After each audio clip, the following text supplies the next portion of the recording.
Welcome to On Par with Maury Povich. Two of the sharpest minds and quickest wits in the history of golf are joining me today. From Arizona, of course, because where else would golf royalty go to retire and keep raising hell? Peter Kostis and Gary McCord have coached champions. They've called majors. Now they host their own podcast, Off Their Rockers. And now, lucky me, I have to be honest, I've been friends with them for over 35 years. And if I really want to be honest, neither one of them are worthy of the introduction I just gave. Everybody please welcome Gary McCord and Peter Kostis to On Par with Maury Povich. Good to see you guys. We're not worthy. Did you hear that? Well, I think we don't need one because everybody knows us. Nobody's not that we're unworthy. All right. Really? Now, nice try. Okay. I've got two Masters issues to talk to you both about. And I'll talk to Kostis first because after the Masters this year, my phone lit up about everybody, Mr. Kostis, wanting to know that if you were back on the 13th hole as Rory McIlroy dumped his third shot into Rae's Creek, would you have said in some form he just fucking choked? I tell you what I would have said. I wouldn't have said that, right? But I would say, and there's always been this controversy about Rory's caddy, Harry Diamond. And if you picture Tiger Woods laying up to that position and needing to hit the sand wedge for his third shot, Stevie Williams would have been in his face to make sure that he was focused, he knew what the job was, and there was no distractions whatsoever. And I think it was just simply a momentary lapse. You know, you want to play golf in the present tense. He got into the future tense, hit a bad shot. I wouldn't call it choking, no. But I would call it definitely loss of focus. Okay. Now, Mr. McCord, about you and the Masters, I want you to finally come clean about something because you wear as a badge of honor the fact that you were kicked off the Masters telecast for a couple of expressions you used way back. And then you never went back again. But few people know you were invited back. But no, Gary McCord said, I am not doing this. I am going to wear this as a badge of honor the rest of my life. Well, it wasn't exactly like that. Years after, and I got the Swift kick in 1994, and it was about, I would say, 2010, something like that. What happens, CBS meets with the Masters Committee in October every year to go over to see if they're still doing it because, 56 straight years of one-year contracts? So they meet and they have a meeting, and Lance Burrell, our executive producer, said, and the Masters Committee told him, write down a list of names that you want on the telecast for the upcoming year. And so Lance wrote them down. And then they looked at it and they handed back to Lance and they said, Lance, any name on here we will clear if you just put it on the list. So Lance came to me afterwards and said, we got talking about it. And the conversation was basically, all right, if I go back, we're just putting everybody up to fail again. Because if they don't like something I say, and you know, Maury, you know me well enough, I'm going to try again. and I don't want to hold CBS responsible to put us, both of us, in a position to fail, correct? Why would you do that, right? Because I had more fun getting kicked out and never getting back again. Right, exactly. Than anything else. So there was no reason for me to even think about going back. That's the true story. Peter, set the record straight. Here's my 2 cents worth, right? In Gary's defense, he was damned if he did and damned if he did. If he went back, all the people that supported him as an icon for not going back to Augusta would have been disappointed that he capitulated and went back. And if he did go back and screw up again, then he justified their decision in the first place. So it was a damned if you do, damned if you don't. And plus, he was making a whole lot more money by not going back. So Yeah, you guys weren't making any more money just because it was Masters Week. You're making the same dough you normally do every week. You could do outings and so forth during the Masters Week. We could make a lot more money that week, or going somewhere and talking, bullshit and getting paid for it, other than being there for the whole week and being very precise with your wording. Yes, that was Masters Week. So, Peter, I want to ask you, were you, I know you before there was CBS, of course, almost 30 years, you were on USA Network. Was Gary still playing golf at the time? No. Gary, when did you leave the tour? 85, 86? I was playing because I was, you'll like this. So CBS, they tried me at Memorial. I was there. I was on the policy board, one of the 3 player directors. I was there hanging around. And I said, Frank, can I come in the trucks and watch? I don't know anything about television. And I said, can I come in there and watch and just see what's going on? Yeah, come on out. So I get out there and he sends me out to 16. And I think I'm going to be a spotter on the tee, right? And just tell him. And then Vern Lundquist says, get up here in the tower. I what? And he hands me a headset. And he said, Frank wants to try as an announcer. So that was in 86. I got done with that show, okay? And Frank goes, on my headset, after the show, come in and see me. This was Sunday night after the first time I did it. And he goes, what are you doing next week? I go, I'm playing at the Kemper. He goes, good. You'll miss the cut. Come on up when you do, and we'll do it again. So for 3 years, let's see, it was 86 to 90, they paid me $500 a weekend and a hotel room. And that's up. There was no contract, no nothing. So I went like this in 90. I went, all right, enough of that. I'll quit playing, because I was doing both, playing and doing that. And I said, I'll quit playing if I get a full-time contract. And that's what happened. Which you made a lot more money than you ever did on the tour, that's for sure. Well, senior tour is pretty good to me. Everybody ought to know how far you all go back. You've known each other for almost 4 decades, and you convinced Peter to leave all of his instruction in Florida to come to Arizona, to come to this trailer, and you were going to start a school at this trailer and golf course called Greyhawk. No. Here's the deal, okay? I get a call from a good friend of mine, and he says, listen, we're going to build this golf course, 36 holes in Arizona. I was in Palm Springs at the time. Maury, you're going to love this one. And you know Diane, okay, my wife. Oh, boy. Everybody should know Diane. Everybody should listen to this one. Diane is a character unlike any other. So I leave as soon as we buy a condo in Palm Desert, right? And we're not married. We get a condo and go there. And I got to take off immediately, go back east, tournament, blah, blah, blah, blah, blah, blah. Well, 2 days after I leave, there's a 7.6 earthquake up in Landers, which is up in the high desert.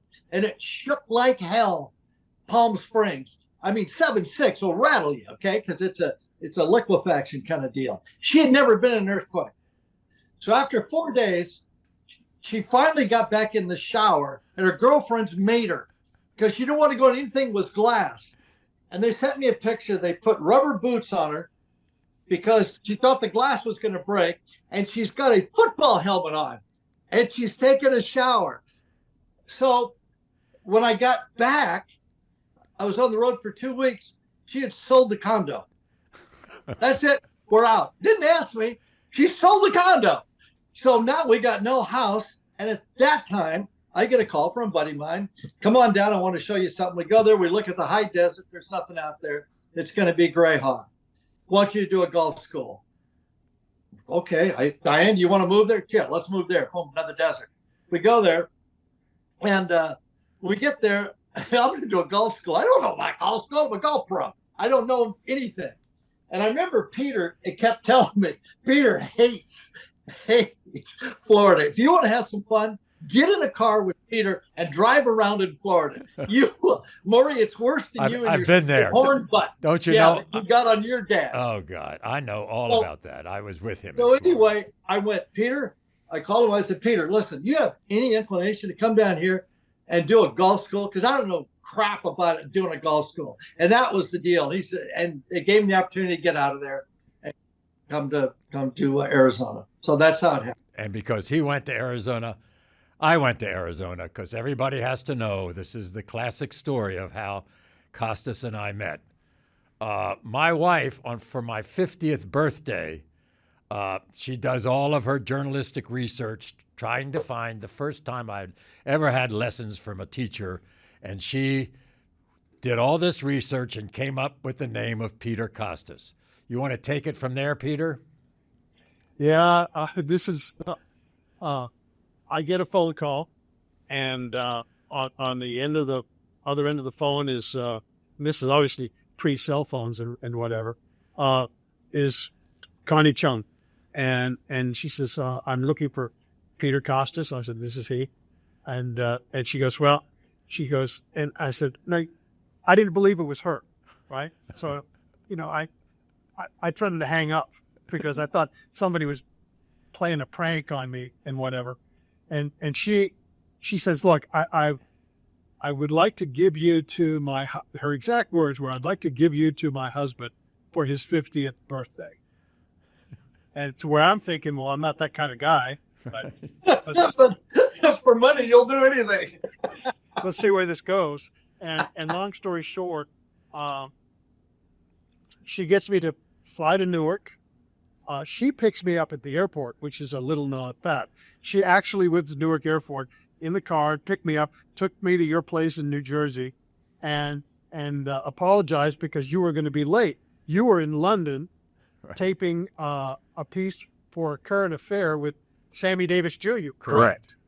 And in order to make it back for the weekend's worth of lessons, you took the Concorde from London to New York, Right. and then a helicopter from New York to Hollywood Golf Club. Yeah. Right. And then we managed to have our weekend of golf instruction, and that's where a beautiful friendship was born. I mean, to the point where Connie used to say, I got this guy, he's considered the golf guru, and now, 36 years later, he's the golf devil. Yeah, it was golf god at one point. Yeah. Now it's the golf devil. Right. And then, of course, that means that I have to, because I'm with you, I'm messing around with McCord. Gary, do you really know how to teach anybody golf? Yeah, of course I do.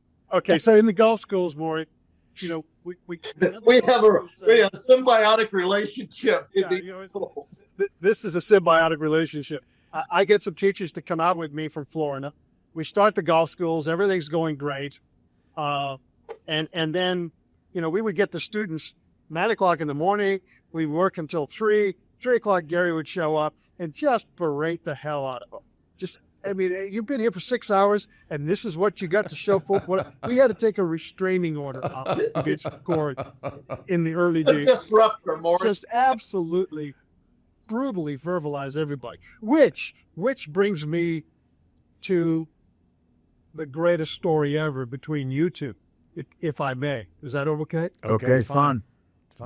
It's back in the day.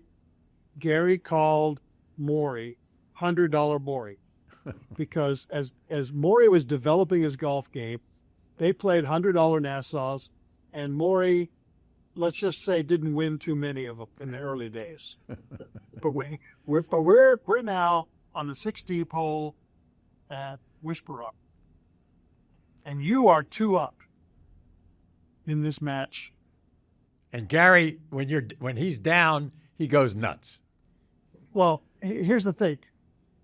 Gary realized that he was about to lose more than $100 for the first time, and so he went to his most important club, which is his mount.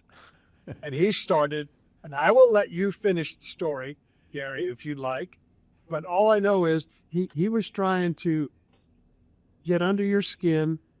Hopefully you'd free putt, lose the hole, and then he'd maybe be able to recover on 17 and 18. But, Gary, tell the story.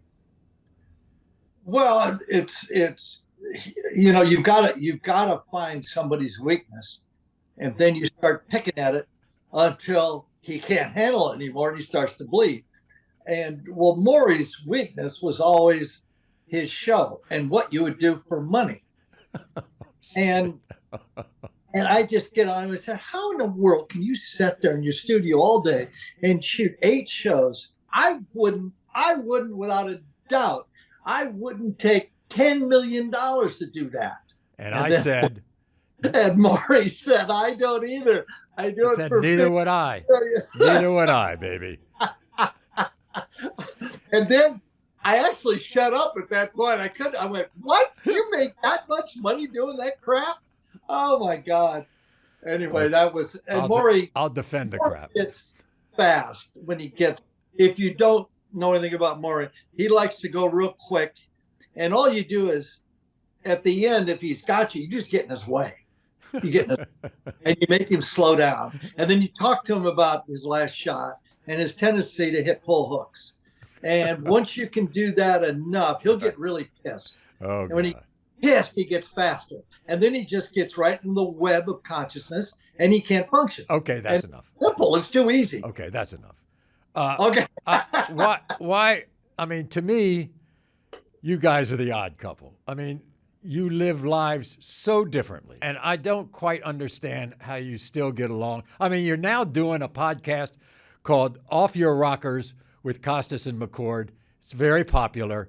And you're still together, and neither one of you should be together. It's kind of like my first wife, I think. Maury, we can all talk about this, right? Why are you still together? You're right. Okay, you get half, I'm out. Why? How come, Peter? Because when you're not with him, I mean, you're not really kind. Whoa.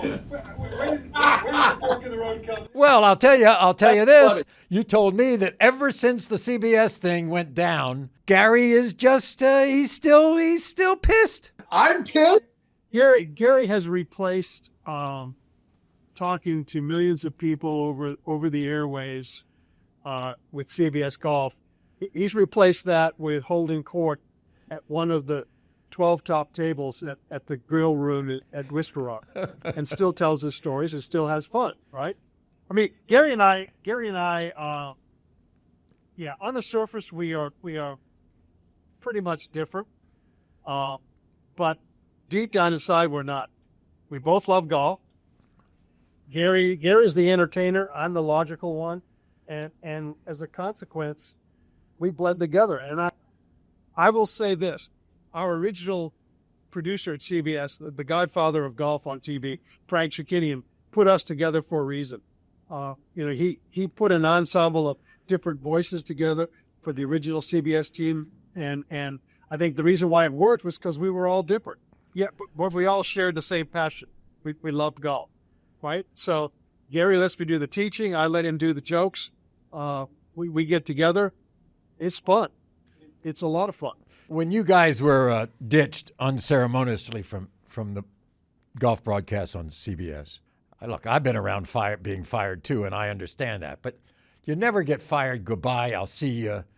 You're always said, okay, in a month we're going to make a change, and this we're going to make a change. Y'all never got to say, after 30-some years of being on that CBS golf broadcast, you never got a chance to say goodbye. We didn't, and the story of how, okay, so I get a call from Sean McManus, and we have a conversation, and he says, look, we're not gonna pick up your 2-year option on your contract. We think that things have gotten a little bit stale here, so we're going to make a change, and he also offered me to come back the next year and do the Phoenix Open, and have that be my farewell. And I said, well, what Johnny Miller just did that. Johnny Miller said his farewell at Phoenix. I'm not going to follow Johnny Miller and do the same damn thing. I hang up the phone, and I immediately call Gary, and I go, Gary, have you talked to New York? He goes, no, why? I said, well, they just let me go. They just said, nope, we're not going to renew your contract. Now, Gary, as I later find out, was somewhat happy that he hadn't gotten a phone call. He didn't give a damn about the fact that I got let go. He was just happy that they hadn't called him yet, right? So, Gary, go ahead and take the story over. So I was sitting there, and I felt sorry for Peter. Like, oh, what are they doing? But I went, took a deep breath. Well, at least I didn't get fired. Jesus Christ. So I don't look at my, and this was late at night. I don't look at my phone messages hardly at all. And I just kind of scrolled through, and I kind of looked at them, and it said 212. Wait a minute, that's New York. So I listened to it, and it's from Sean McManus wants to talk to me. Oh shit.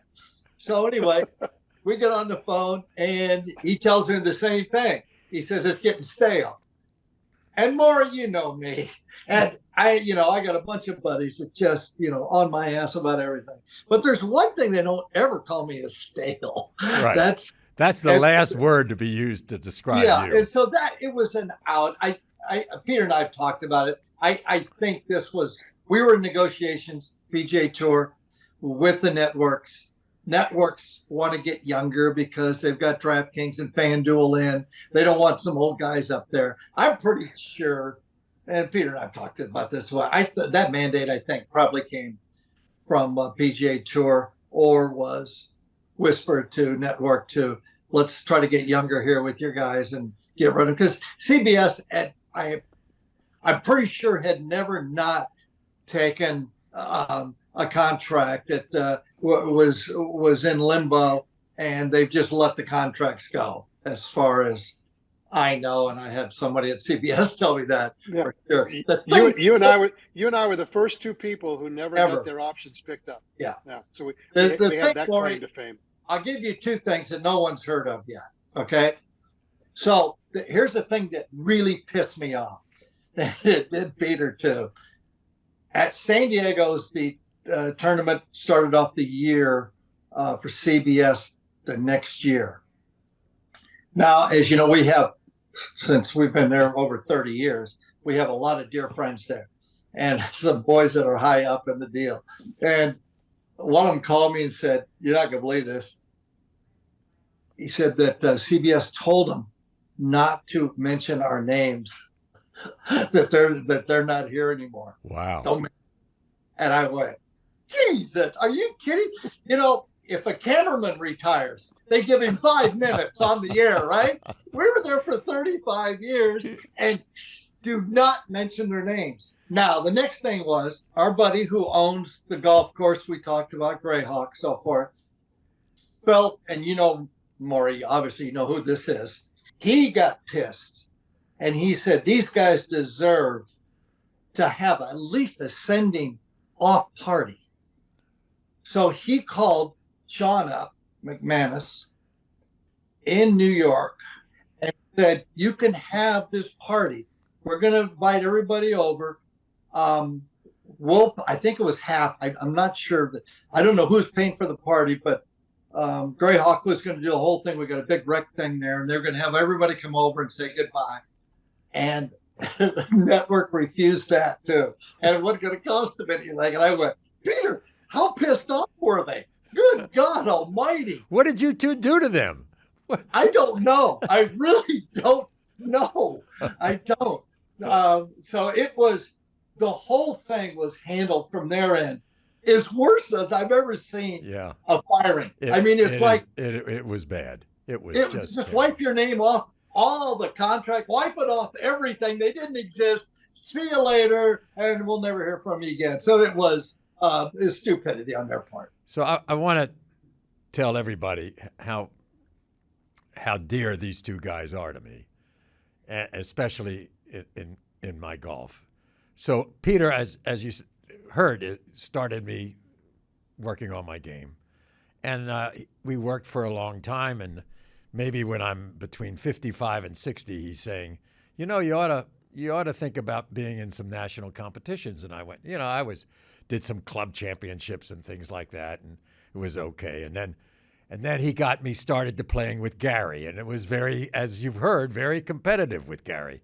And so therefore, finally I said, really, you think that, and Peter said, I'm telling you, you can play competitively. And when I'm 60 years old, I make the U.S. Senior Amateur, and I make match play in the U.S. Senior Amateur, which is the highlight of my golf. Played in 3 British Senior Amateurs, and it's all because of the competition you two gave me to get me in shape. Peter worked on the mechanics, and I worked on your brain. Oh, yeah, And right. If you can survive me Well, for then any length of time playing golf, you can survive any amateur tournament. Believe me. Yeah. Well, how come? So well done. How come Well Kostis? How come Kostis still says that the last lesson you haven't learned yet is between your ears? Gary has yet to realize that golf is an 18-hole game. You know, his mental coaching lasts generally for 15 or 16 holes, at least with Maury's game. Because when Maury always adds it up and gets ahead of the game about the 16th or 17th hole, and then manages to fulfill his inner demons instead of reaching for the stars. What's your record, Maury, on number of shots that you've broken your age by? Oh, yeah, this happened recently. My record is I'm 14 strokes under my age. That's my record. And Peter says, well, you got to have a goal. And I said, well, what's the goal? He says, how many shots under your age? And I said, well, what's the record? He says, the Guinness Book of World Records is 22. And I go, holy shit. And so therefore, a month ago, I'm standing on the 18th hole at my golf club in Florida.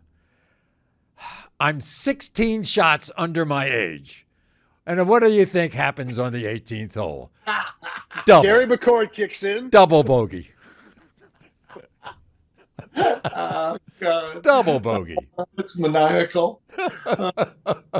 And I'll tell you, Gary, an even better story. This is years ago. I'm in my 60s. I'm playing really good golf, and I'm qualifying for the U.S. Senior Open at Mountain Ridge Golf Club in New Jersey. Really good course. You all know it. And so after 16 holes, I'm like 3 or 4 under par. I have hit it perfect the entire round, and I go to the 17th hole, a par 5. I make 8. I go to the 18th hole, which is a par 4. I make 6. I'm gone. I mean, I've lost.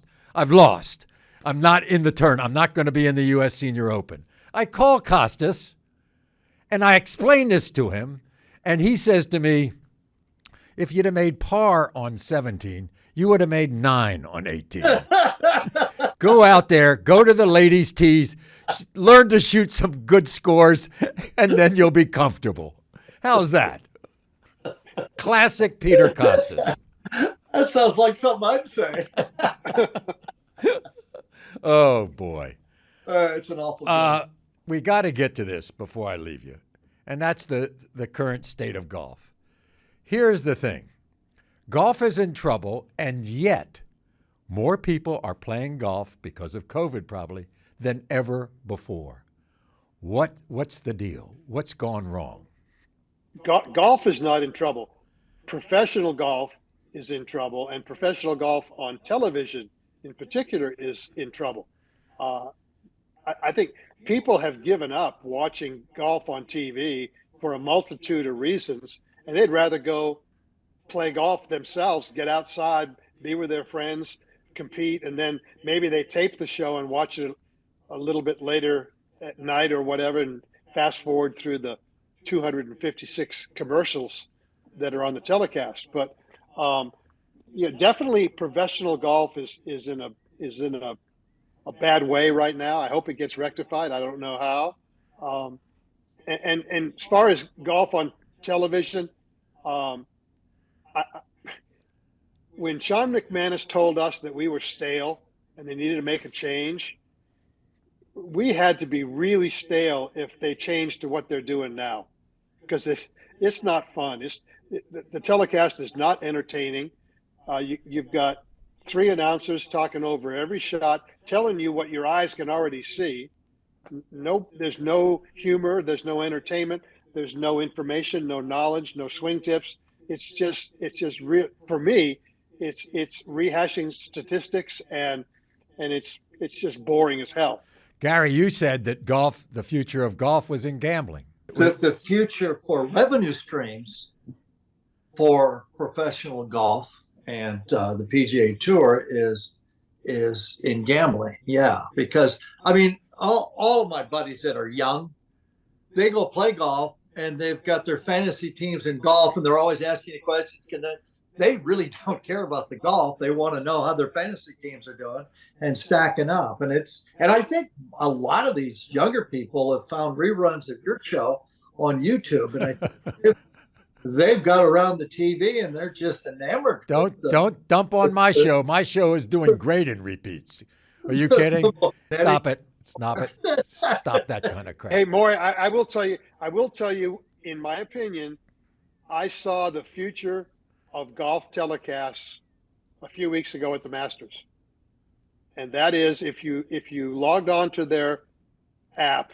Oh yeah. And you could follow any player. Exactly. And they had artificial intelligence voices that were commenting or describing what that player did, right? It wasn't just dead video with no audio. They actually, now it was crude and it needs to be improved 100-fold, but they'll get there someday. But you're going to see artificial intelligence golf announcers, and they'll program them, and that's how you're going to cover golf going down the road because it's way cheaper. Have you ever, either one of you, seen a more emotional 18th round of golf than McIlroy did at the Masters? That was the greatest show of bipolarism I have ever seen in 9 holes. In fact, if you're a writer in Hollywood and you're going to go ahead and you're going to try to get some movie done, and they hand you this script and you read the last 9 holes, and you're a Hollywood writer and you read it as a studio, you're going, what are you going to say? Are you kidding? That's the stupidest thing I've ever heard. He makes double, he makes birdie, hits it stiff, makes birdie, 3 putts. You can't write something like that. It would be farcical. It would stupidity. You can't do it. But it was to catch your attention that was going to be for the Grand Slam, and all the things he's been going through for 11 years trying to get it. And I think everybody kind of semi felt the emotion in themselves. I think so. I think so. Yeah, then you watch it unfold, and everybody's going, well, probably that's how I would have reacted too after having that weight on you for so long. It was compelling as hell. I've never really enjoyed 9 holes watching something like that because I had no clue how it was going to end. None. I'll tell you what it was. From my perspective, it was a real life golf's version of Rocky Balboa in the ring, right, with Apollo Creed getting his ass kicked, getting up, knocking Creed down. That's what it was. But it was real life. It wasn't a fictitious Hollywood script. Rocky Balboa came back and won it at the end.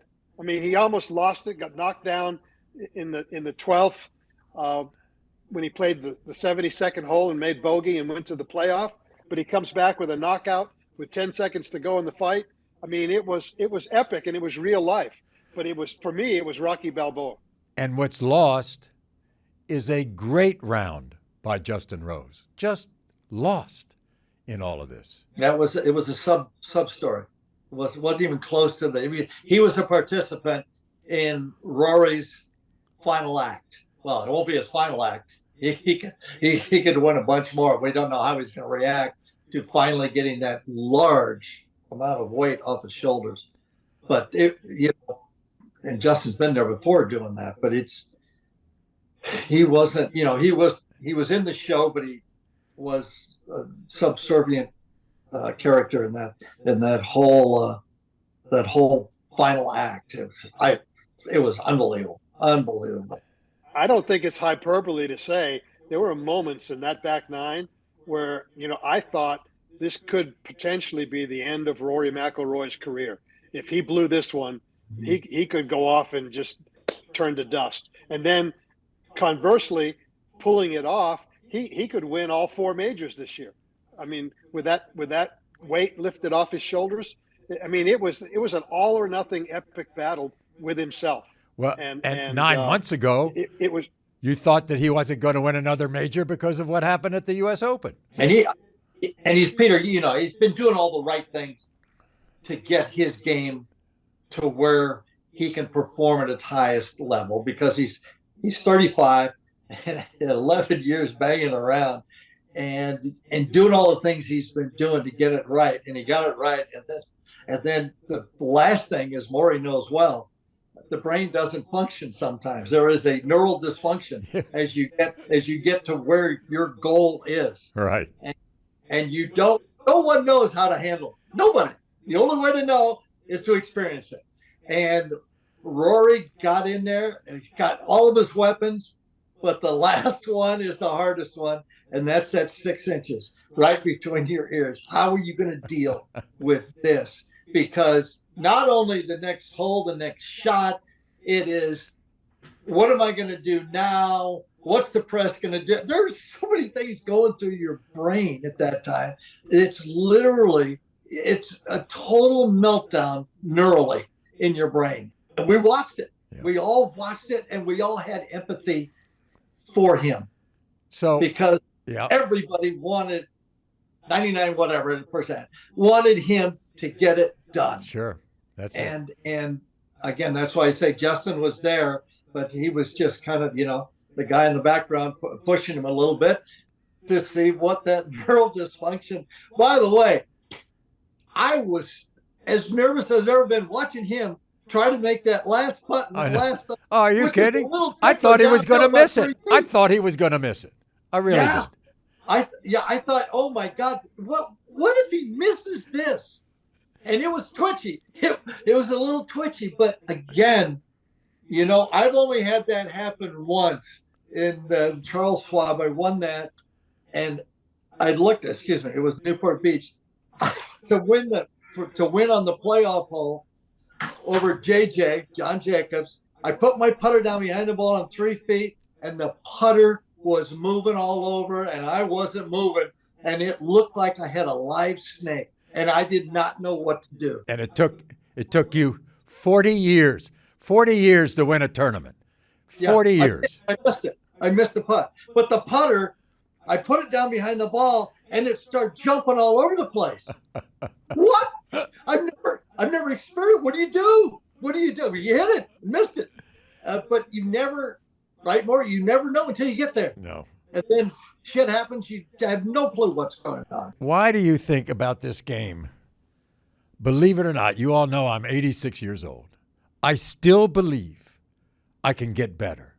Think about this. I still believe I can get better. What is it about this crazy game that makes me think that way?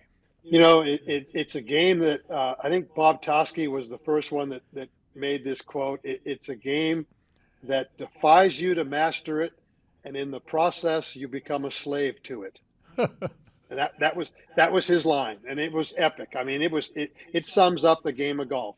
You think you can master it, you never can, but in that pursuit of mastery, you become a slave to it, and you're addicted to it. And the other phrase it comes from Clint Eastwood, when he was asked by Toby Keith about how he could continue on in his 90s and still be a director and a producer of movies and whatnot, how he could function. And Clint looked at him and he goes, "Don't let the old man in." Right. And I think the game, in your particular case, the game keeps you young. I think the game keeps you active, keeps you mobile, keeps you moving. And that's a good thing. And that's what people ought to try and get out of golf. So why, Gary, are you always complaining about your game these days? That if you've lost it, I don't have a swing anymore, I can't do this, I can't do that. I suck. I really do suck. It doesn't go the way it used to.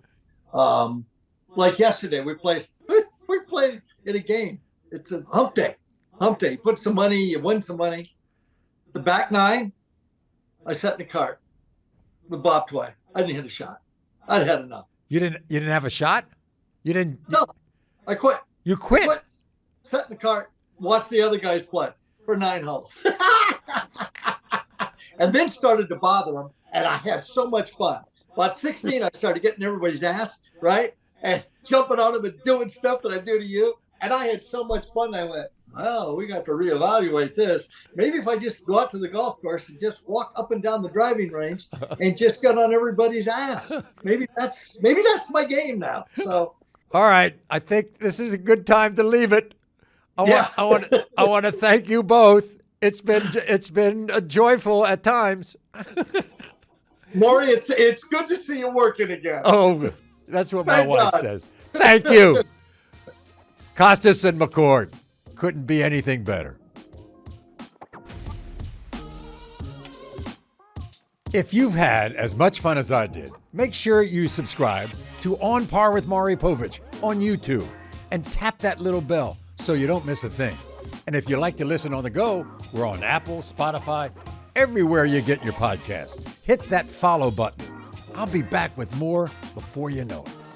On Par with me, Maury Povich, is brought to you by Mopo Productions, A Better Life Media, and Radley Studios, with executive producers, me, Maury Povich, Holly J. Mirabella, and Christian Thompson, supervising producer Mike Bernasian, and directed by Mark Leibowitz.